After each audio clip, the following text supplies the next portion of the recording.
اس کا بلیف بن گیا, اس کا ایک مائنڈ سیٹ بن گیا کہ اب میں اسے توڑ نہیں سکتا.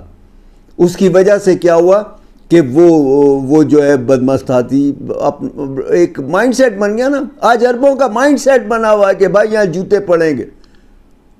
وہ بار بار اس کے اوپر کوئی کسی نہ کسی ملک کے ساتھ, عرب ملک کے ساتھ کوئی نہ کوئی, اسرائیل جو ہے وہ کرتا ہے, کبھی کسی کو مار دیا, کبھی کہیں حملہ کر دیا, کبھی کچھ کر دیا, کبھی کچھ کر دیا, اور اپنی غلطی بھی نہیں مانتا. ابھی یو این او کے اندر بھی اس نے کہا کہ نہیں جی ٹھیک ہے, میں جو کیا ہے بالکل ٹھیک کیا ہے, میں نے قطر میں جو کیا بالکل ٹھیک کیا اور میں ایسا ہی کرتا رہوں گا. اس کے سفیر نے بھی کہا, اس کے قومی اقوام متحدہ کے نمائندے نے بھی کہا.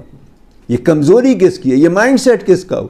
تو اس نے آئیڈیا کہاں سے لیا؟ اسلام سے لیا. اور اس نے اس کو جرنلسٹ کو کہا کہ دیکھو ہم اسلام کو بہت برا کہتے ہیں, تو یہ بات مت چھاپنا تم نے کہ میں نے یہی بات کہی ہے کہ لوگ کہیں گے اسلام کو تو برا کہتی ہے اور اسلام پہ عمل کر رہی ہے.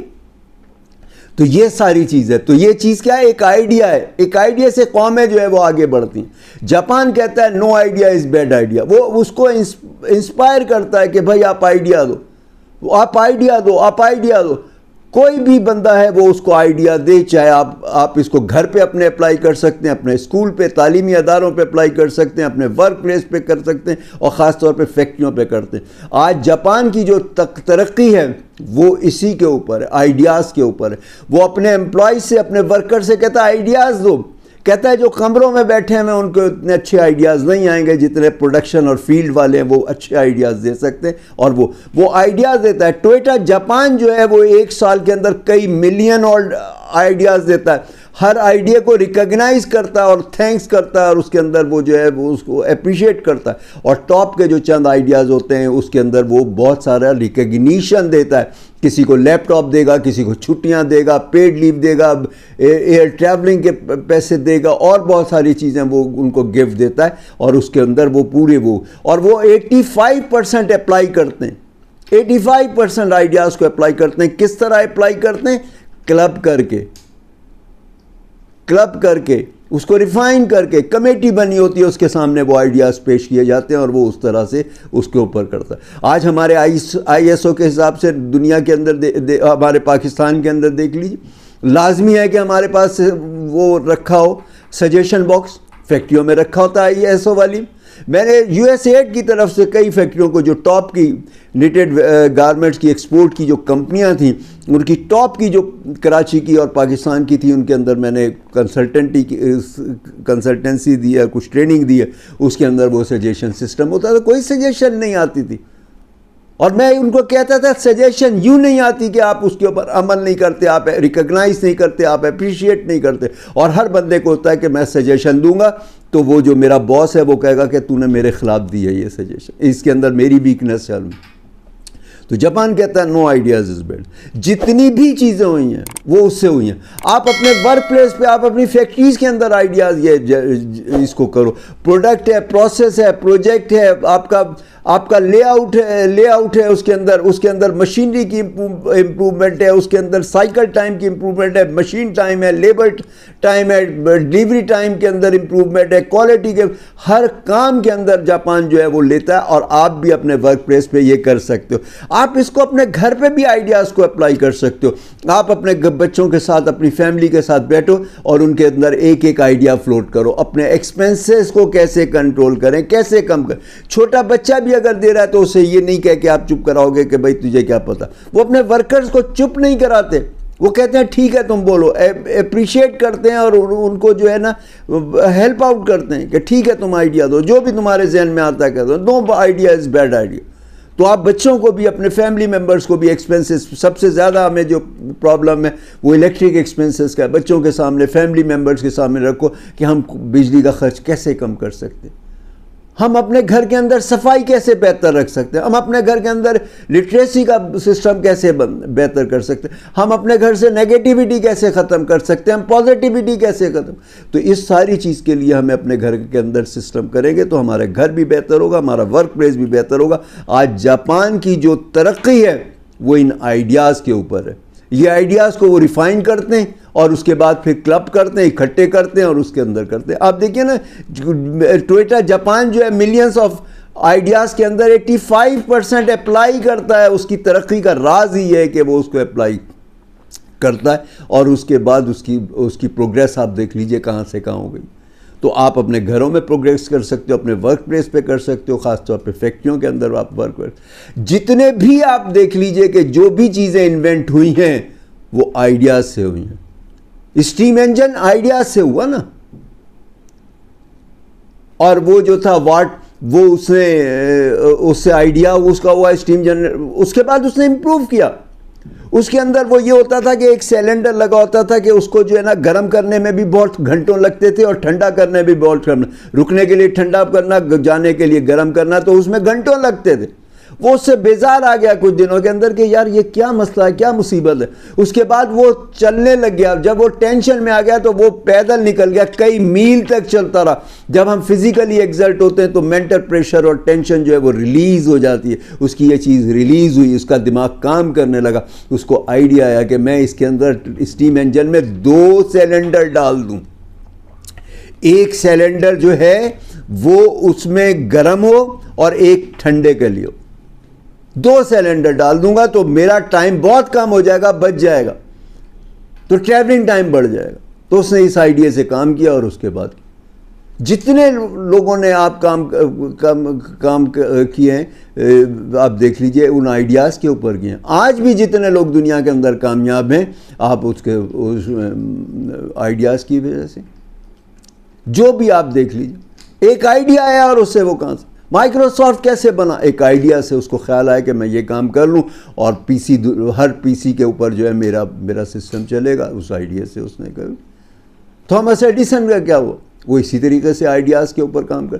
تو آئیڈیاز لگے اور اس کو امپروو کیے.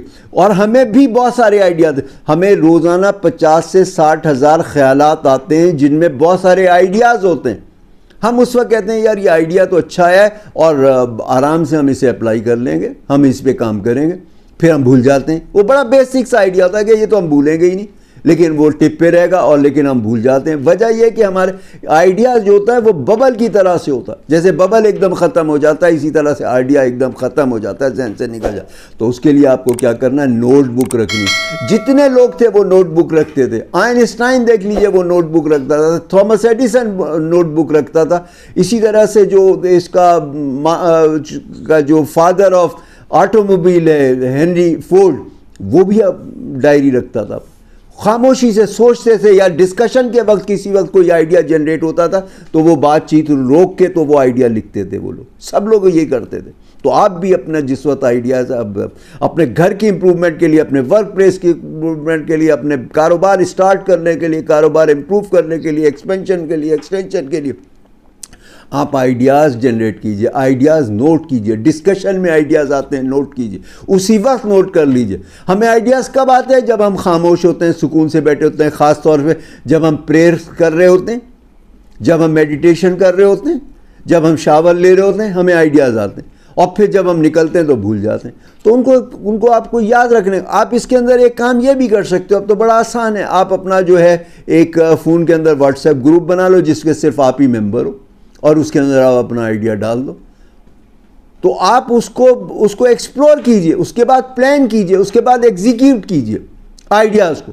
آپ دیکھیے کہ آپ کتنی ترقی کرو گے. آپ کے گھروں میں امپروومنٹ ہوگی, آپ کے ورک پلیسز میں تو جاپان نے جو کہا نو آئیڈیا از بیڈ آئیڈیا, یہ بڑا اچھا کانسیپٹ ہے. اسے ہمیں اپنی زندگیوں میں, اپنے ورک پلیسز میں اور اپنے گھر پہ اپلائی کرنے کی ضرورت ہے. اور اس سے دیکھیے ہم کتنی ترقی کریں گے, جیسے جاپان نے بہت ترقی کی.